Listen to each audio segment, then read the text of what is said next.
by far, one of the things I'm most proud of as professional achievement has been the complete Masters of the Universe Classics toy line distributed by Mattel between, 2007 and 2015, 2016-ish. Now, what this became was, well, bigger than what it started. It started off just to be one of the many lines that was going to help kick off MattyCollector.com, a way to sell adult collectors figures that wouldn't otherwise work at retail. And when we started Matty Collector, I've said this in quite a few videos, I thought the Justice League Unlimited line and fan base was going to be what drove sales and drove the brand, because the fans online were making customs and constantly talking about how all the deep character selection they wanted, and then it turned out the Justice League figures we put out online just didn't sell that well. But another line did, and that being Masters of the Universe Classics, which became the foundation that kept Matty Collector running for so many years. And I've mentioned in other videos how it was a very much one-time lightning in a bottle kind of thing based on circumstances. But from those circumstances, boy, did we get some really cool stuff. And I'm not just talking about the action figures, obviously, that's what's on our shelf, and the physical representation of content that we really love or, want to have as a complete set. We did have some kind of pie-in-the-sky goals when we started out. I mean, I wanted to beat Hasbro in the Space Bunny action figure race, which we did. Woohoo! All right, that was just something I made up in my own mind, but I still won it. And it would have been great to do all of the vintage line, which we did. Well, not all the vehicles, but as far as characters, bam, knocked that out of the park. This is what I'm so proud of the team. And the fans are what allowed this. What allowed the line to get so big. It's because of the support the fan base had. No line has ever had such support as Motu Classics from the fan base. But there have been some lasting impressions, things that have outlasted the line, that now that we're, 10 years out from it. Things like, for example, Panther's helmet, right? Panther now is seen with a helmet. This is something that's shown up in toys and is in the Origins line. And, well, wasn't around in the vintage days in the 80s. Panther, unlike Battle Cat, didn't have anything to protect his fuzzy little head. And I always felt that wasn't cool. And it was one of the things that I discussed with the Horsemen. One of those kind of small, specific details was, can we give Panther a helmet inspired by the Havoc staff? And now fans are even making digital versions of this and selling it as a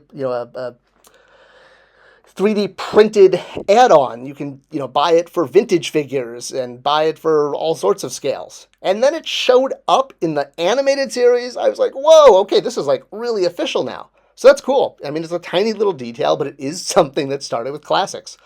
Now, we'll build from there. Likewise, speaking of the latest animated, when Pig Boy and Goatman show up and they get that nice laugh at the bottom of the barrel as far as sidekicks or, goons, I guess. Well, he was holding his hammer. The hammer is something that he came with in classics, but it's not just that it came with a hammer.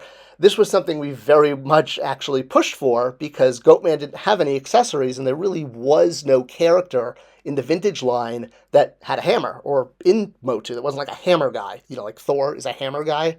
So this was something that there was a formal discussion about this, about giving him the hammer and making it his signature weapon. And then seeing that show up in the animated series years later, was like, all right, that's cool. The hammer stuck.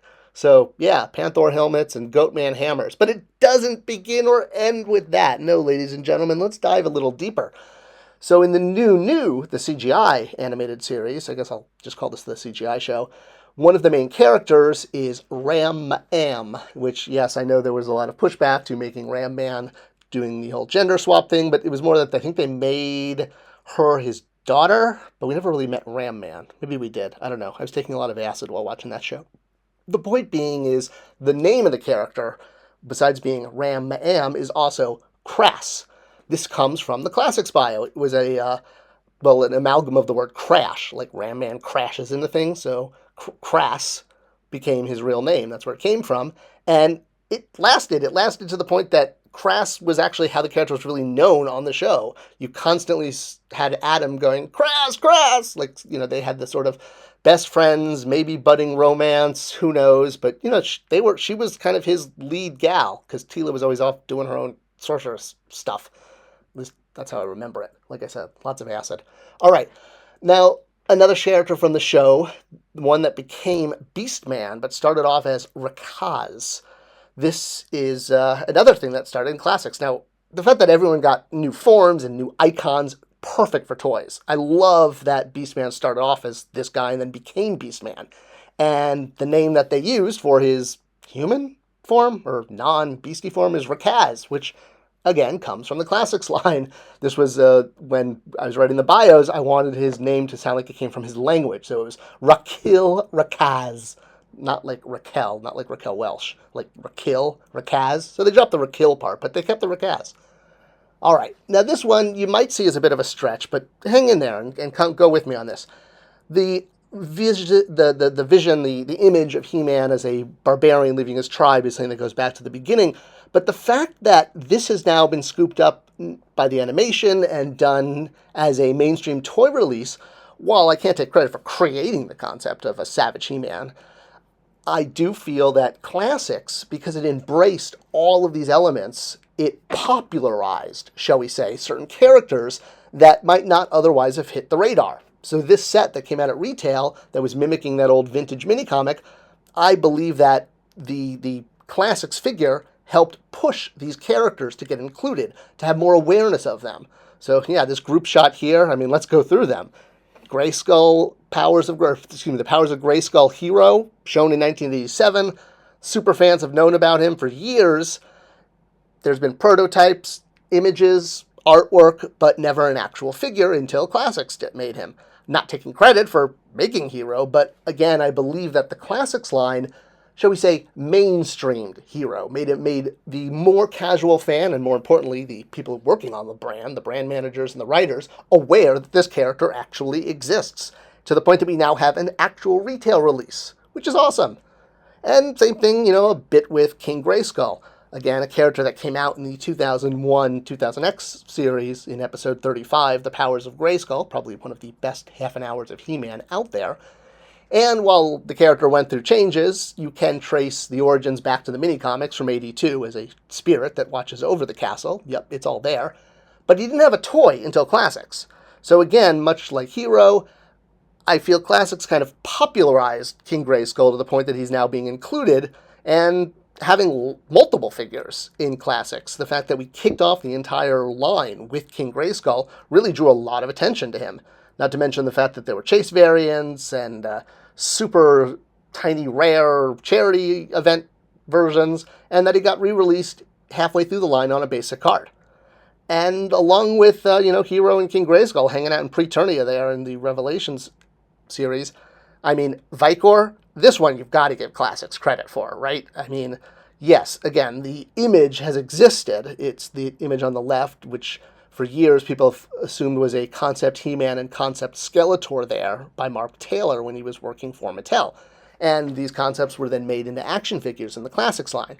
So here is Vicor in a pose reminiscent of the art. The name didn't exist before Classics. We named him Vicor, take off of Viking, but made Motu-esque, Stinkor, and, that Vicor. Now, it turned out this drawing might not have been of He-Man. This actually might have been during the brief period Mattel was looking at developing a Conan line. It's very possible the artwork was actually of Conan and not of He-Man. And, I mean, you can obviously see there's a lot of Conan, He-Man connections, Frank Mazzara art. And, well, whether or not this is a He-Man figure or the best Conan action figure ever, the fact that Vicor has become now a legitimate character that's being used in the content, yeah, I got to give Classics credit for that one, because to scoop up, such an obscure piece of art, turn it into a legitimate character, that was the goal, and we did that. That was really cool. Same thing for Wondar, a character that existed, but we wanted to make it into a merchandisable character, not just a one-off, mail-away repaint that was canceled halfway through the promotion back in the 80s. I know, Wondar's had a crazy history, and then his weapons wound up getting released with Manny faces, and he got then sent to grocery stores around the country for regional giveaways.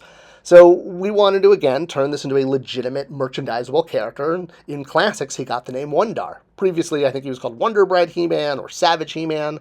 So another big part of him was connecting him to He-Man through the sword. The idea that there were different He-Men throughout the ages that all carried the sword until Prince Adam. It was a way of creating bios around characters like Wondar and Vicor and finding ways to include them in the continuity, not just make them prototype He-Man. And it's interesting to see that the Sword of He continues. It's used on packaging here in Hero's Bio. I was really excited. I was like, wow, they kept the Sword of He. That's awesome.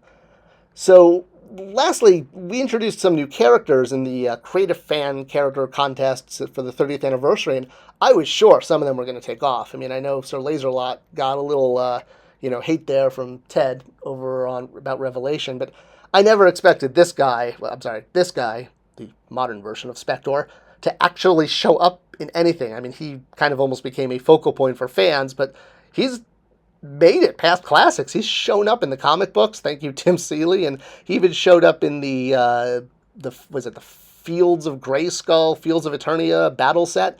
The new Orko add-on pack has a Mighty Spectre card. Is that original art? I don't know, but that's crazy. I can't believe that exists. So yeah, classics. Well, it became a focal point of our toy rooms, our dens, our man cave, our women cave, whatever you want to call the room you're in. And it absolutely propped up Matty Collector as a business, allowing so many toys to get to fans. The lasting sort of details that have trickled out of this line have surprised me, and I'm so honored to have been part of this and the team that made this happen. But in the end, it's the fans. The fans made this happen. We should all feel good about that. Well, I hope you enjoyed this look back at some of the lasting legacy of the Classics line. Let me know, did I miss anything? Are there other elements that have popped up that started off in Classics? Let me know in the comments below if I missed. Thanks for watching, thanks for sharing, and I'll see you guys in the next video.